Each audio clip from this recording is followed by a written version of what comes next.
Go where your best prayers take you, unclench the fists of your spirit and take it easy. Breathe deeply of the glad air and live one day at a time. Know that you are precious and learn to trust. Amen.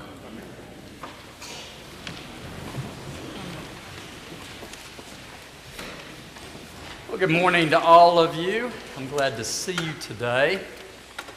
I'll draw your attention quickly, so I know you're making a shift from sitting there and trying to listen to the gospel today, and I'm going to give you a short, tiny little story, so you're going to have to listen. This comes from Natalie Clark, a fellow parishioner with you. We were at Bible study, and the image, of course, today from the gospel is salt. So she said, we were talking about salt, and she said, I was at the movie the other day, and she said, I heard this guy, and he was eating popcorn, and man, you could tell he was loving it. And she said, I didn't want to look, and she finally said, I looked over, and he reached inside his coat pocket and took out this huge salt shaker of salt and shook it on the popcorn. Popcorn is already salted, and he puts more salt on it. I love that guy. I love it. All right, so Josh Todd, my cardiologist, is back there. How many of you are on a salt-free diet? Come on, raise your hands. He's going to be hiding from me after this. Some people can't get enough. I love it too, but many of us are on these salt-restricted, probably sodium-restricted diets. It's interesting. Salt is a wonderful image, but it's hard to translate. Let's be honest. It really is. It's a basic thing in our life, but it's really hard to translate. And so for the last week and a half, as I've talked to Bible studies, and those of you in Bible study, we've talked about this, the clergy talked about this. What's an image that parallels that? What would something, and you know what? We couldn't come up with one. Salt is salt. It's hard to compare. It's hard to use another analogy. And so what I've done instead is to ask this question with you this morning. What was it that Jesus' disciples heard when he talked about salt? And I've given you a little instruction sheet. So I'm going to do a speed course on salt, and I mean quick. I promise I'm not going to read all these passages. What was it they heard? Salt was a basic image in their world. It is in ours, although we may not talk about it as much. They used it all the time. This one's from Job to get us started. Job says in the 6th chapter, "Can that which is tasteless be eaten without salt? Or is there any flavor in the juice of the bones?" We know that salt adds flavor, doesn't it? My brother-in-law is a chef. He will tell you that just a little bit of salt literally changes the chemistry that it not only enhances but often changes the flavor. Between services, we were talking about this, and Josh was talking about, how you make a big pot of something and you have all these ingredients and it's a pot roast, you've got carrots, and you have this little tiny bit of salt, but how important that little bit is. And what else was salt in their world?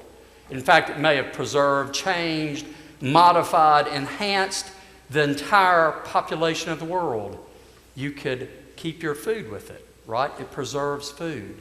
Got them through winters, got them through droughts, got them through times of deprivation. Salt was an incredibly basic kind of idea for them. In fact, maybe they just kind of took it for granted. It was all around them. But we know they didn't take it for granted because look at your sheet again, and the wisdom of Ben Sirach, he says that along with other elements, it is a basic ingredient of life. Salt is. When we turn then to that portion of Scripture between the New and Old Testaments, the Apocrypha, when we look at First Ezra, it says it uses salt as an analogy to talk about it as in relationship to God. So salt is an image that the Jew used to think about their relationship with God. We may not get that, but see, they heard that. So when they hear salt, they're thinking, oh, he's talking about salt, but he's talking about our theology as well. In Numbers, it goes on to say that this covenant we have with God is even ritualized by using salt. They actually use salt in their rituals to describe the way they believed in God. I know you don't do that at lunch today when you salt your food.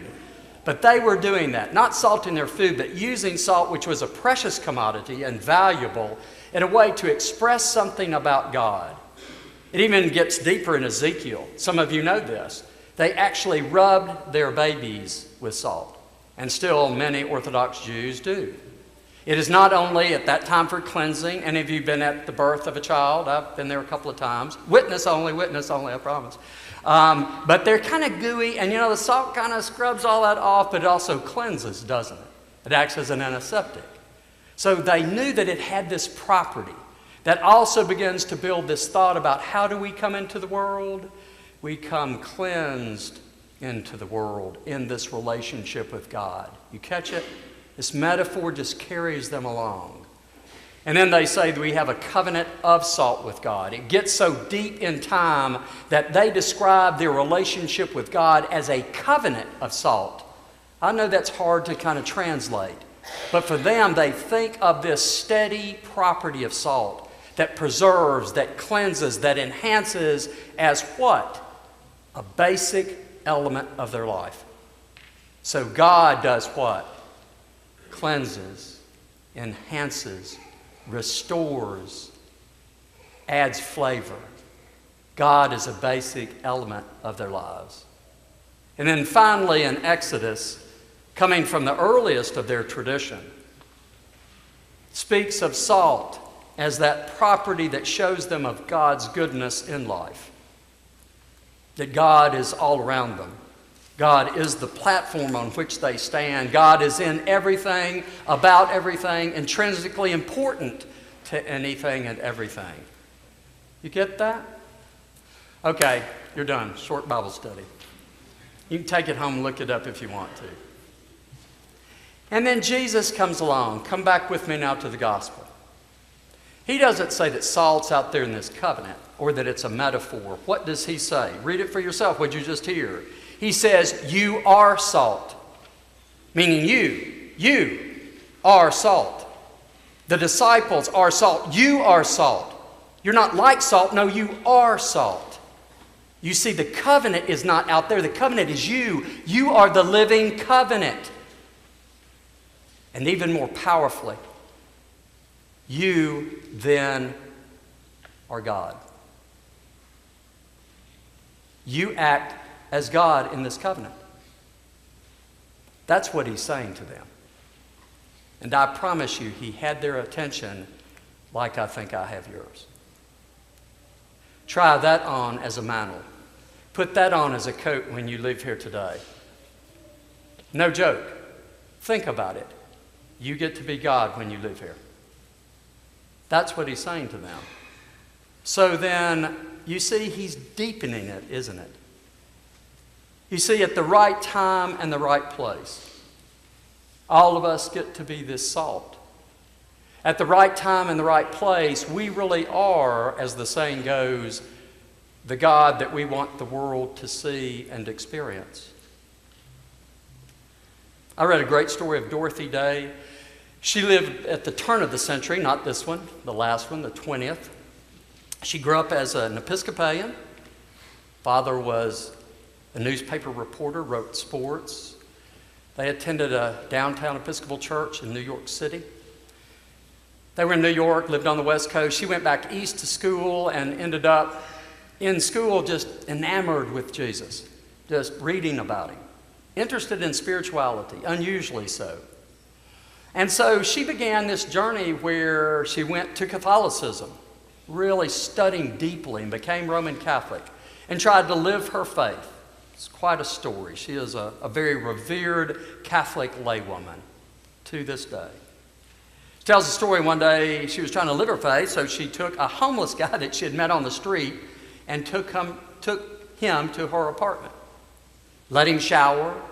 While he was showering, she went to some guy who lived in the apartment building, got clothes for him, fixed him lunch, let him take a nap, got him a cup of coffee, got out the paper, helped him scope jobs, write them out, write the instructions, find the addresses, find telephone numbers, set him on his way.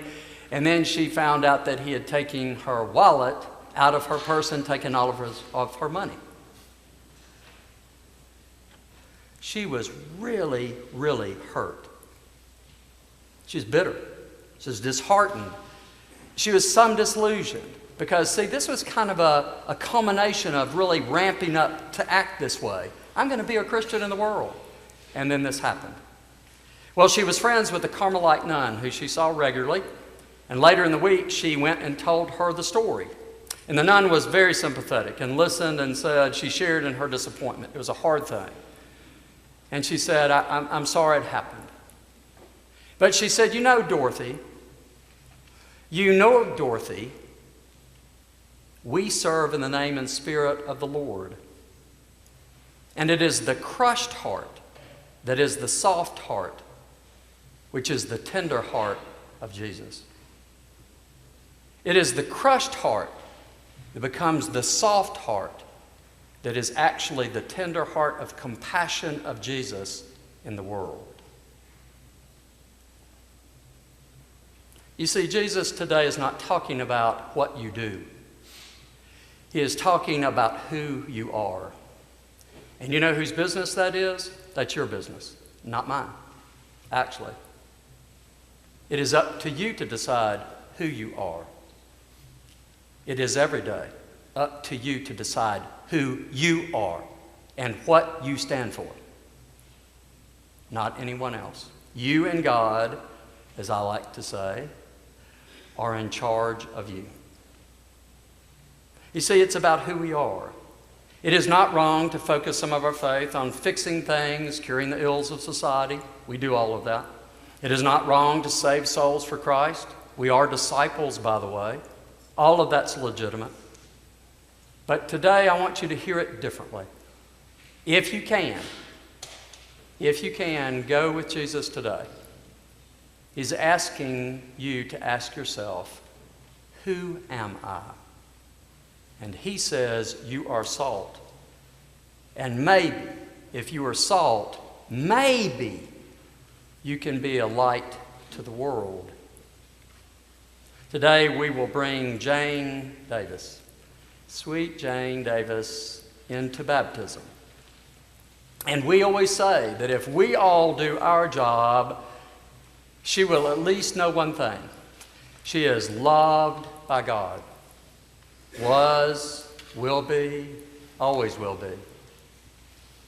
And that she too, if we do our job, that she can be this salt that produces light. Okay, I know it's Super Bowl Sunday. Y'all say, okay, enough of that. Super Bowl. Okay, I've got a Super Bowl story for you. I do.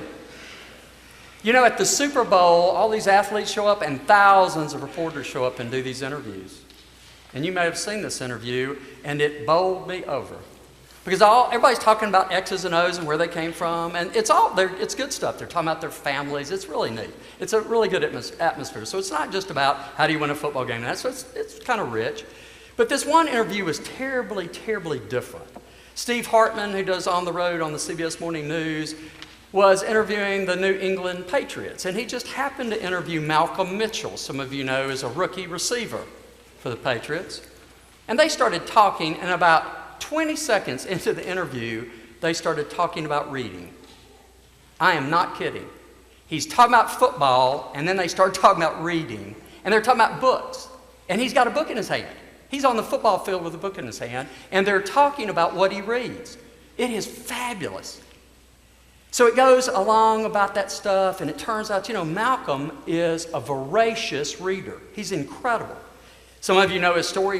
He's from Valdosta. He played at the University of Georgia. He was an incredible athlete. He tore his knee badly. He was out a year. The next year was kind of modest. The next year he was world class before he was drafted.